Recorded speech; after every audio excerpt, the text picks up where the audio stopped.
This is Greg Troutwine with Maritime Reporter TV, and we're very pleased again to be joined by Peter Sand, the Chief Analyst of Xeneta, to discuss the raucous geopolitical environment, particularly in the Middle East, and its impact on the container shipping sector. So, Peter, in the wake of all the disruptions that we saw in the container shipping sector in 2023, I'm sure most of us were hoping for a boring 2024, but the year has started off anything but boring, with the Houthis firing drones and rockets at commercial ships transiting the Red Sea. Let's start with the cost. What is the real cost of the crisis and verifiable cost of rerouting these carriers? It's complete carnage, Greg, and you're absolutely right. Following the crazy COVID years, everyone was looking for more resilient supply chains, and now they really need to test their contingency plans because there is cost coming from left, right, and center at everyone employed in making logistics work and global supply chains operate, right? So if we start by a few numbers, the spot market rates up by 200% since it's really got hot in the Red Sea in mid-December. So we got rates jumping for Far East to the Mediterranean, and of course also into North Europe, but also jumping into the US East Coast. As you will also be aware, when goods are imported into the US East Coast, they do not only pass through the Panama Canal, but they also come via the Suez Canal. So that's one cost element. If you look at the cost element also for carriers, because obviously they need to optimize also their service networks to address an issue like this when they all of a sudden cannot transit the Red Sea and Suez Canal for those final destinations. What do? I think everybody is aware that they are traveling around the Cape of Good Hope, but not everybody may perhaps know that you need, just for the Far East to North Europe services, another 20,000 TEU ships if you were to uphold weekly departures out of the Far East. But we're not there yet. So what do? Well, they send a lot of ships around, and that costs more, of course, than transiting the Suez Canal, even though you save the transit fees, of course, in the Suez Canal. But you can measure that in so many ways. I can give you any numbers between $100 and $2,000 per box that is transported around the Cape of Good Hope. So it's no straightforward measurement. But I think it's fair to say, and that's the rule of thumb, at least that I share, that you should account for something like $1,000 per box, give or take, depending on how the carriers, of course, choose to solve this problem. But in between that, say, fully redeployed service with weekly departures going around the Cape of Good Hope, what we see right now, I guess, is something else. I would call that the intermediate stage between what once was the market in the early stages of December and where we may find it in the late stages of February. This is a really developing story, Greg. With the route from point A to point B being much longer now, how do carriers make up for this lost time at sea? At first, they are looking at their services.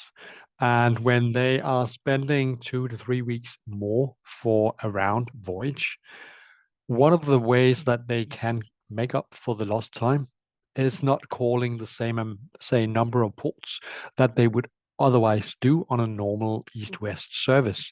So we see some carriers cutting short the farmost, origin ports in the Far East. We see some carriers starting their networks now in Singapore and Ningbo, in Shanghai and Ningbo in China, and avoiding calling Dalian or Busan in South Korea and China in order to make up for it, right? So that's like the intermediate step between just rerouting and hoping for this to get away and get a resolution to it in very briefly. We know that is not going to happen now. So they are doing what I will call the intermediate stage right now. And of course, the full step and the full phase of implementing this what seems to be at least a temporary phase for a longer period of time with a full rerouting around the Cape of Good Hope. You need to deploy those, say, additional ships up to a couple of hundreds, depending on the size and the services, of course, into the networks if you are to maintain the same service speed, if you are to go around the Cape of Good Hope, and if you are to keep weekly departures out of the same original destination origins in the Far East, right? So complex stuff as always, but what shippers need to do about this is, of course, act on what they know right now. So secure space, secure equipment.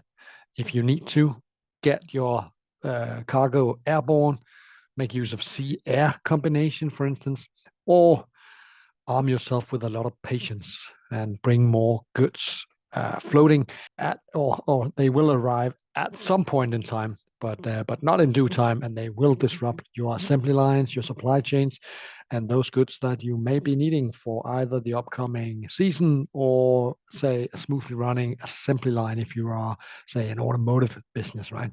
So a lot of things to handle, not only for the carriers, but certainly also for the shippers that has the cargo that may not arrive in due time, and it will cost a lot. You know, I'm generally loath to compare crisis, but in some ways the world is still reeling from the COVID crisis, and I know these are completely separate and hopefully much different time frame crises that we're dealing with. But how does this current situation stack up in pure business terms from the crisis that we saw with COVID?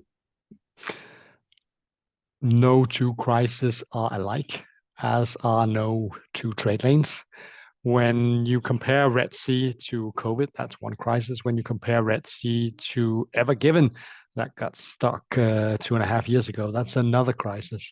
But whereas Ever Given was, say, fairly quickly resolved, and it wasn't any dramatic way that we see right now, the resolution, the long-term resolution to the current crisis is much more difficult and tricky. I think the airstrikes and the outright war that is fought right now between the coalition forces and the Houthi rebels shouldn't be happening. It shouldn't be with commercial ships taken hostage. So to that extent, this is a little bit incomparable. I mean, we have seen the Suez Canal close for a number of years back in the 60s and 70s, but we have seen the Strait of Hormuz also closing. But this one is tricky in the fact that there are no straight line to a solid resolution, right? If we compare also to COVID, that was a completely different situation also. It was more long term. It was, say, slower in picking up. But once it peaked, also rates were more than double up from where they are now. So there are similarities, but also striking differences. Fortunately, one of the striking differences is that we do not expect rates to go to the COVID highs. But I think going half the way there is already critical, right? I'd like to shift gears for a moment because something tells me we'll have much more to discuss on the Red Sea situation in the coming weeks and months. Let's take a look, if we can, at another brewing disaster, this one caused by Mother Nature and the continued low water situation in the Panama Canal region. Recently, Maersk announced a land bridge solution in Panama. From where you sit, is this good news or bad news for shippers? I think it's certainly good news in the sense that now they can act with certainty on the back of this information. They are not left in a vacuum of information with little to do but wait it out. So at least now they know, if they deal with Maersk, that it's the option of doing a land bridge solution if you want goods traveling via the Panama region. But it's also a sign of times, right? It's pretty dramatic measures, but we have also seen some carriers at first going away from Panama Canal to Suez Canal, and now they're getting back, of course, due to the Red Sea troubles, right? So it's definitely a sign of time that new and innovative solutions must be found. I mean, a land bridge may not be that innovative, but at least it gives foresight. It gives, say, some accountability for the shippers in order to know what should I expect for delivery, for price, and also most importantly, if they can count on the specific transit time. So I think it's good news despite the problems, and I expect to see more as the drought and the situation in Panama only gets sideways or continues being a severe issue for at least another half a year and then some.